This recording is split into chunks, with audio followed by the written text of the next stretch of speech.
Hi guys and welcome back to the Mindful Investing channel. Today I want to talk with you about NVIDIA, ticker NVDA. NVIDIA operates in the two segments graphics and compute and networking.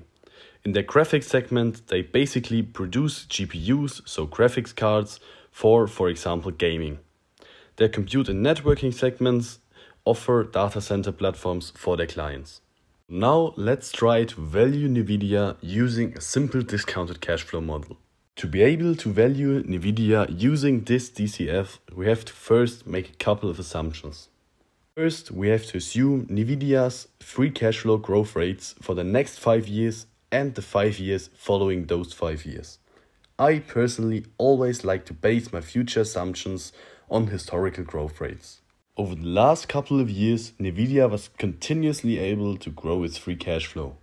Over the last 5 years, NVIDIA was able to grow its free cash flow from basically 1 billion to around 4.7 billion US dollars. This equates to a compounded annual growth rate of 33.8%. Because I always want to be conservative in my assumptions, I only assumed a free cash flow growth rate of 25% per year for the next 5 years and a growth rate of 15% per year for the 5 years following those 5 years.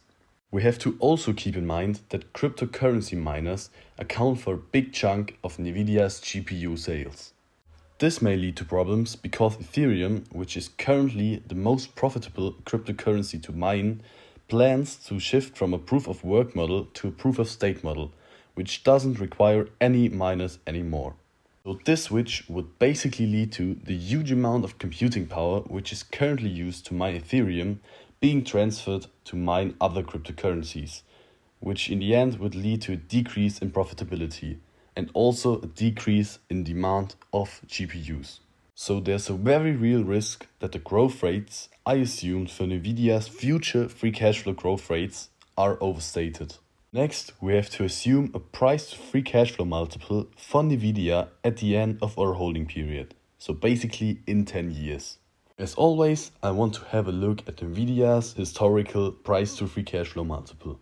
If we look at a chart of NVIDIA's historical price to free cash flow multiple, we see that there has been a huge expansion in its multiple over the last couple of years. And NVIDIA currently trades at roughly a 100 price to free cash flow multiple. So basically, we're not able to assume any end multiple based on the historical multiples. Because a stock's price to free cash flow multiple is always determined by the expected growth rates, I basically assumed a price to free cash flow multiple at the end of our holding period of 20 because I also assumed a future growth rate of 15% for the last 5 years of our holding period. Last, we have to assume NVIDIA's buyback yield over our holding period. I calculated NVIDIA's buyback yield based on the last 5 years and came up with an average buyback yield per year of positive 2%. So basically NVIDIA issued 2% new shares per year and diluted its shareholders.